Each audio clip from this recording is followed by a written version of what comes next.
Oi, oi, oi, queridos do quinto ano. How are you guys? You guys are good? Good evening, good morning, good afternoon, everyone. This is Mr. Lima, and today we are going to have conversation class. But pay attention to this. This conversation class will be pretty special because it's revision. We are going to reveal some topics, okay? The topics we are going to review today are there is and there are uses, meals of the day, seasons, and you guys also have to, don't forget to bring to me your assignment, your exercise. Então, vocês têm que, não esqueçam de me enviar ou me trazer na aula presencial o trabalhinho manual de vocês, que foi do livro Brick by Brick Hands-On. Who has done that? Have you done that? Quem fez essa atividade do livro Brick by Brick? Recebi algumas fotos, outros vão me mostrar, ou estão me mostrando na sala, tá certo? Estou gostando de ver do empenho de vocês. Para casa, lembrem-se que serão todo o conteúdo que a gente já viu até agora, em especial com foco nessas páginas daqui, de 11 a 43. Então, lembre-se de estudar esses itens, em especial essas páginas que vão cair, principalmente elas na prova, mas estudem também os outros, porque a soma do conhecimento deles também vai ajudar vocês a entenderem o que tem na prova e entender as páginas de 11 a 43. Ok, amores?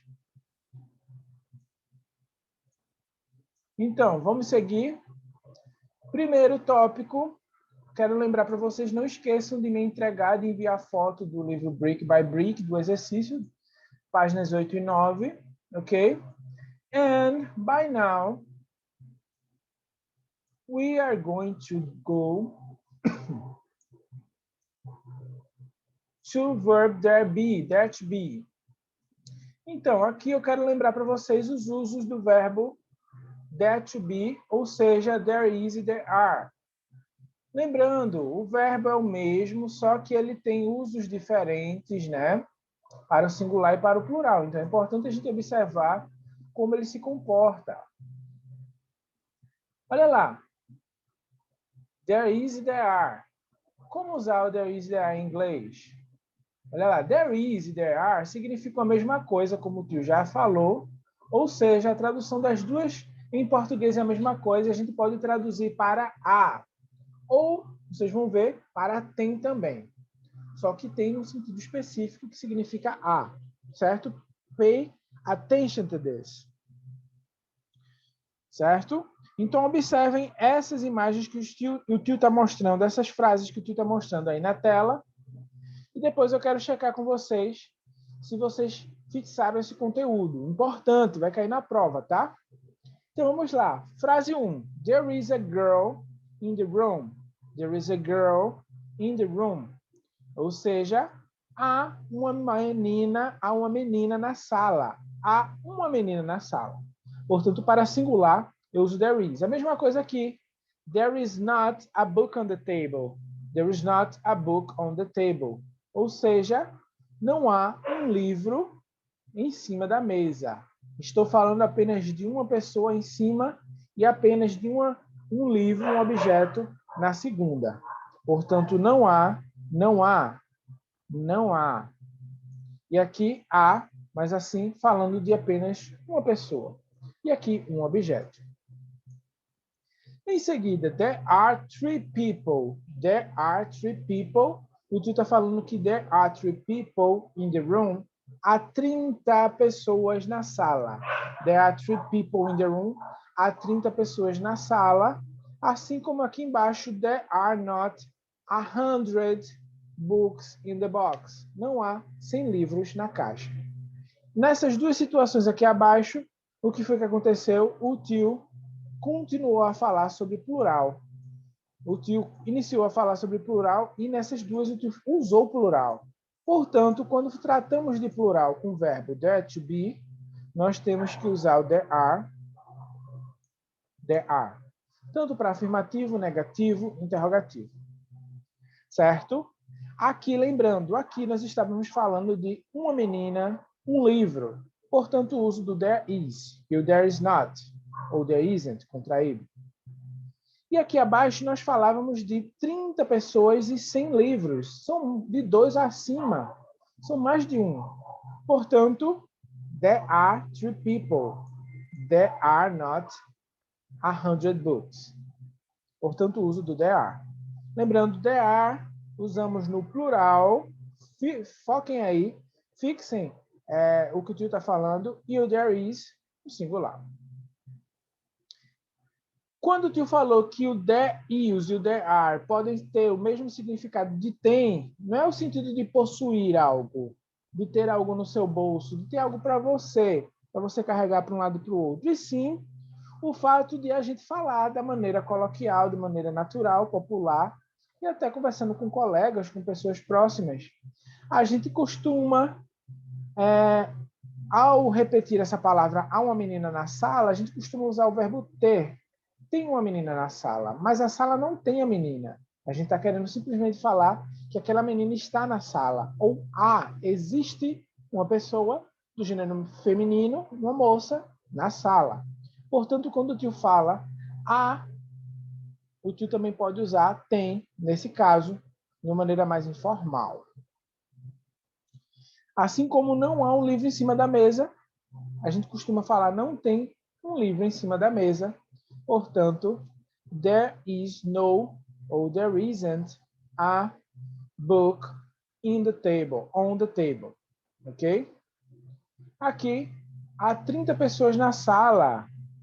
There are 30 people in the room. A mesma coisa nós podemos falar aqui. Tem 30 pessoas na sala, em vez de usar o are. Aqui não há 100 livros na sala.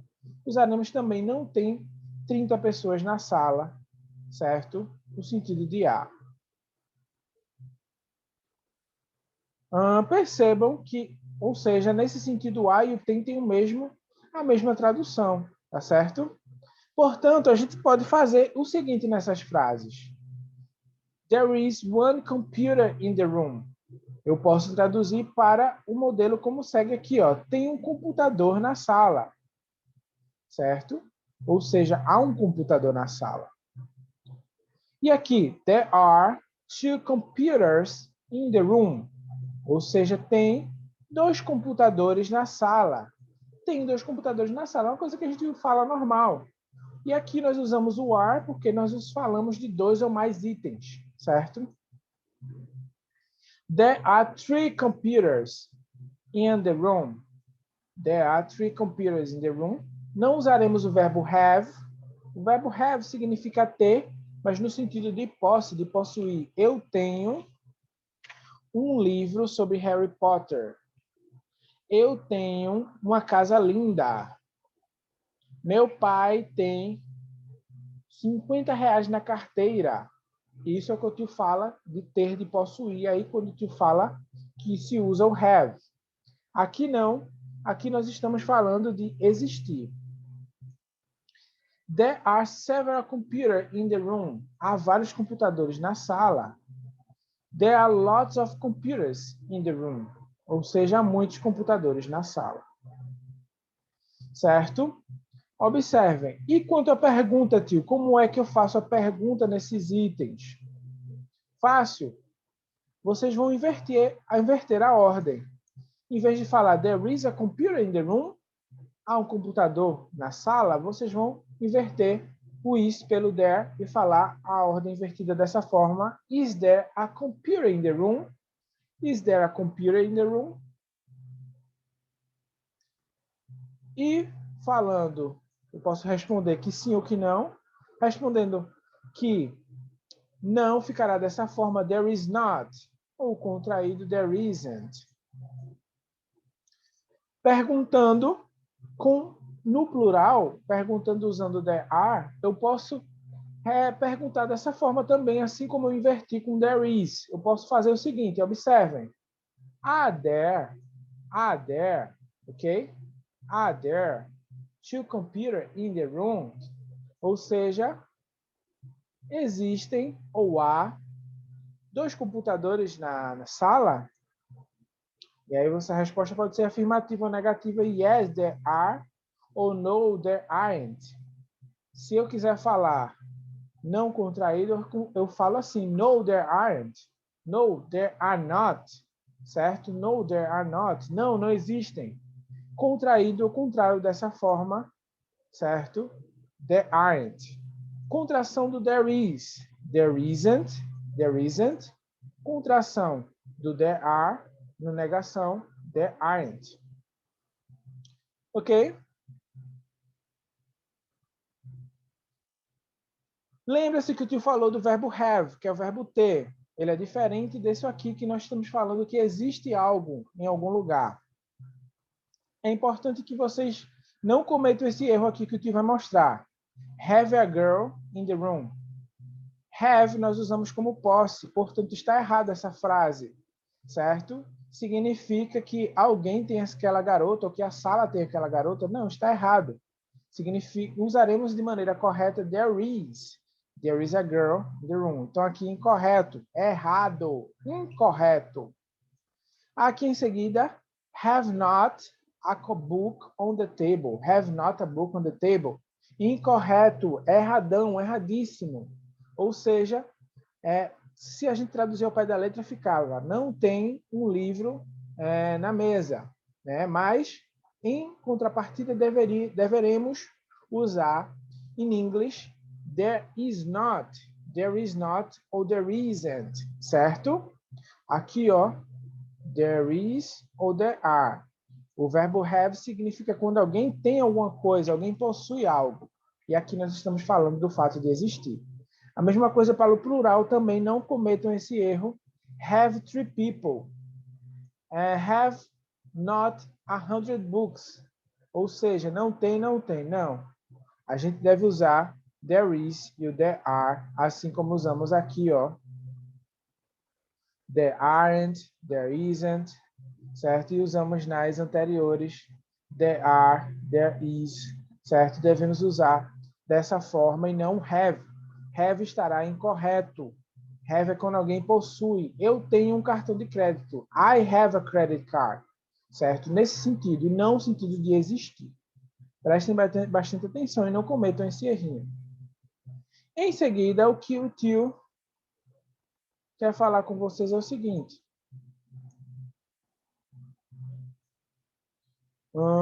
Além disso, eu quero falar com vocês sobre as refeições. Refeições, as principais refeições do dia. Quais são? You guys remember?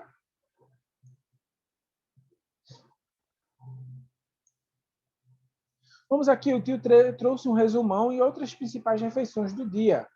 There are breakfast, lunch, dinner.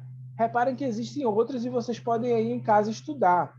Existem outros lanches, outras refeições que existem, principalmente no inglês britânico, certo? Mas as principais são essas daqui e são essas que o tio quer mostrar para vocês. Estão enxergando aí? Eu acho que sim. Olha lá, principal. Primeira, breakfast. É a primeira refeição do dia, breakfast. Breakfast é o café da manhã. Certo? The first meal of the day, usually around 6 a.m., 9 a.m. Em seguida, nós temos lunch. Lunch, a meal in the middle of the day. A meal in the middle of the day. Ou seja, a refeição que fica exatamente no meio do dia, usually around noon or 1 p.m. Normalmente em torno de meio-dia e 1 da tarde as pessoas comem, they eat lunch, ou they have lunch. Outra refeição principal nós temos dinner. Dinner. Dinner, do que se trata dinner? Temos the main meal of the day eaten either in the middle of the day or in the evening. Usually when people say dinner, they mean a evening meal around 7 p.m. and 9 p.m. Então estamos tratando da nossa última refeição do dia ou da noite, né? O último do dia que tratamos é uma das principais. Se chama o jantar, né? Ela normalmente é feita, né? As pessoas normalmente comem entre 7 p.m. e 9 p.m., ou seja, entre 7 da noite e 9 da noite. Tem pessoas que têm o hábito de comer até mais cedo, né? Não se esqueçam que pode existir também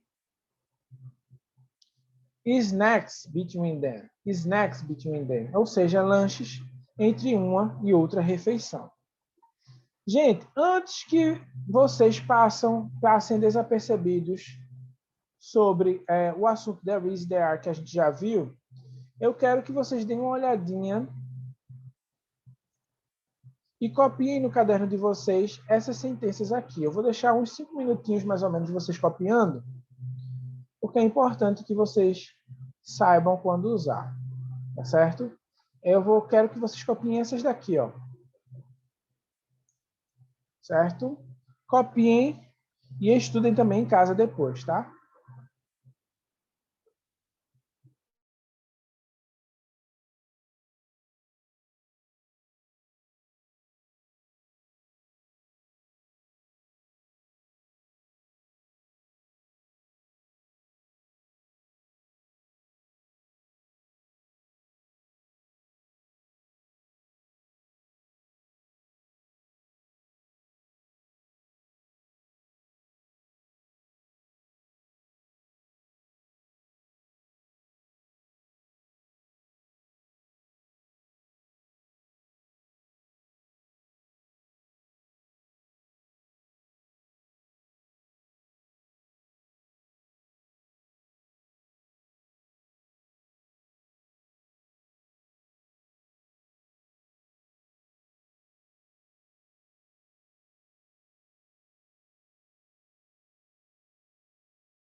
Então, o tio está de volta. Quero saber se vocês copiaram aí essas frases que o tio acabou de mostrar aqui na tela. Copiaram? Não se esqueçam também de colocar que o a também pode ser substituído por tem, tá bom? Não se esqueçam de colocar no caderninho de vocês. Então, vamos seguindo. Já falamos aqui de refeições. Eu queria lembrar para vocês que o que falou de snack, que é lanche. Então, snack pode vir aparecer na prova também. Lanche.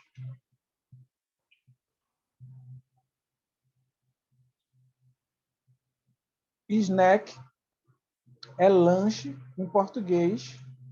Agora, lunch, em inglês, chamamos de almoço. Cuidado para não confundirem, porque são palavrinhas muito parecidas. Essas aqui são as palavrinhas em inglês, snack e lunch. E aqui estão em português, lanche e almoço. Não confundam. Vamos agora tratar sobre estações do ano. O que vocês acham? Vamos falar um pouco sobre as estações. E aqui o tio trouxe essa imagem para representá-las para vocês. Olha aqui, prestem atenção. Nós temos o winter. A primeira estação representada aqui, winter. Winter. Winter é o inverno. Spring. Spring. Primavera. Summer. Summer é o verão. Autumn. Autumn ou fall. Também escrito dessa forma. Aqui, ó. Que vai mostrar para vocês. Fall ou autumn significa outono. Ok? Então, temos winter, spring, summer and autumn. Foquem importantemente nas escritas deles e principalmente aqui também, ó, no vocabulário que usamos em cada um deles. Winter, spring, or summer and autumn. Inverno, primavera, summer, verão e outono. Por exemplo, em dias frios, nós usamos a palavrinha cold days. Cold days, dias frios. Pode chover, snow. Pode nevar, desculpa, ter neve, snow. Rain. Aqui ao lado, rain.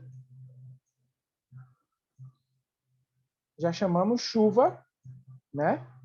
Umbrella, podemos usar. Guarda-chuva no inverno. Gloves, luvas. Scarf, scarf para enrolar no pescoço. Podemos esquiar, skiing. E podemos também beber hot drinks. Hot drinks, bebidas quentes para nos aquecer. Então, alguns vocabulários interessantes que usamos no inverno. Já quando a gente fala de primavera, primavera lá em cima, não esqueçam. Aqui, ó, spring. Nós estamos falando de dias um pouco mais aquecidos, warm days, um pouco mais quentinhos. Nós podemos usar vocabulários como flowers, flores, butterflies, borboletas, nests, ninhos, rainbows, rainbows. Podem se formar arco-íris, gardening. A gente pode ter o nosso jardim todo bonito porque as flores estão surgindo. Allergies. Por que, professor, você trouxe alergia aqui? Porque decorrente ao pólen das flores que estão muito grandes, estão nascendo, estão florindo, muitas pessoas podem ter alergia ao pólen. E também é o período do nascimento de muitos animaizinhos, como nós chamamos de baby animals, animaizinhos. Já quando a gente trata de summer, verão, nós temos hot days. dias mais quentes, hot days. Tratamos também de beach, praia, vacation, feriados ou férias, camping, acampar, ice cream, sorvete, sunglasses, óculos de sol, sunscreen, protetor solar, swimming pool, piscina.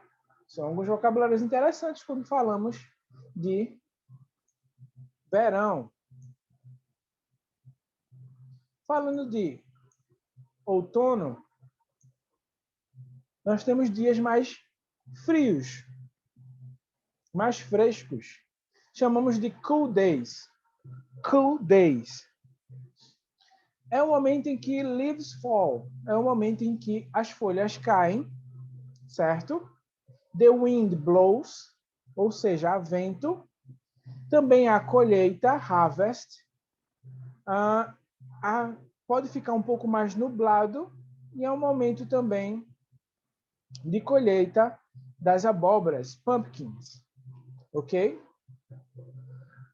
Feita essa revisão dessas estações do ano, lembrando, elas são Winter, Spring, Summer and Autumn. Estão elas aqui. Eu gostaria de lembrar com vocês, tentar que vocês façam um exercício agora para mim. O exercício é o que o Tio vai mostrar aqui para vocês, então prestem atenção.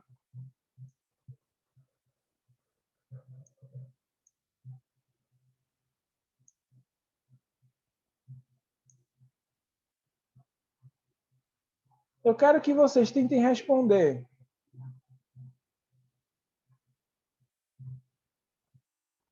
as questões 1 e 2. Estão vendo aí na tela? Isso. 1 e 2. Respondendo quais são essas roupas e como está o clima de A a D e quais são as roupas de 1 a 4. E depois relacionar quais roupas eu usaria para cada clima. Em seguida, vocês vão falar sobre Brasil e Hemisfério Sul. Brasil fica no Hemisfério Sul e vocês vão escrever a primavera, spring, summer, autumn and winter. Ela ocorre de dezembro a fevereiro, de junho a agosto, de setembro a novembro, de março a maio. Esses meses em que essa estação do ano ocorre, vocês vão colocar aqui na primeira linha de todos esses. Depois, vocês vão dizer como é mais ou menos o clima nessas estações, spring, summer, autumn, winter, e quais peças de roupas vocês usariam para cada uma dessas estações. Certo? Que vai dar uns minutinhos para vocês. Eu gostaria também de lembrar que, para casa, vocês devem estudar todas as atividades que nós vimos até aqui, em especial de 11 a 43. Tá bom? Não esqueçam. Então, vamos lá, o Tio vai dar uns minutinhos para vocês tentarem fazer esses dois exercícios. Quem puder agora dar um print desse exercício agora, de cima, que o Tio vai deixar o de baixo aqui aberto.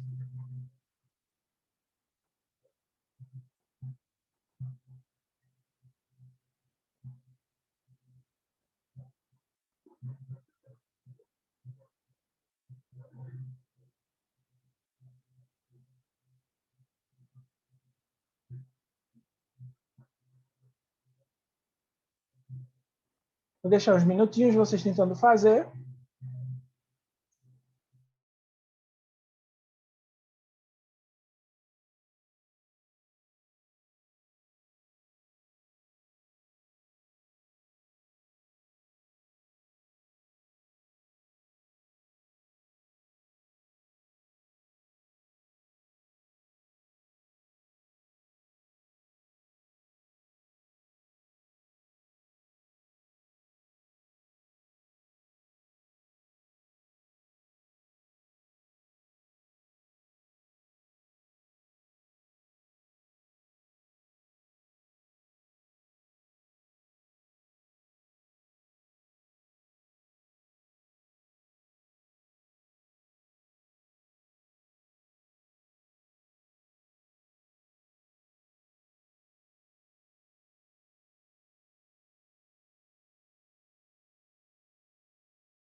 É isso, amores. Espero que vocês tenham conseguido copiar tanto o exercício 1 quanto o exercício 2, tenham conseguido fazer. Quem não conseguir achar no livro, pode pesquisar quando ocorre o Spring, Summer, Autumn e Winter aqui no nosso hemisfério sul. Quem tiver curioso pode saber também o livro ou pesquisando na internet quando ocorre as estações daqui descritas. Se é em dezembro a fevereiro, de junho a agosto, de setembro a novembro, de março a maio. Ok, amores? I'll see you next class. Bye, enjoy, and study. All right? Bye, guys. See you.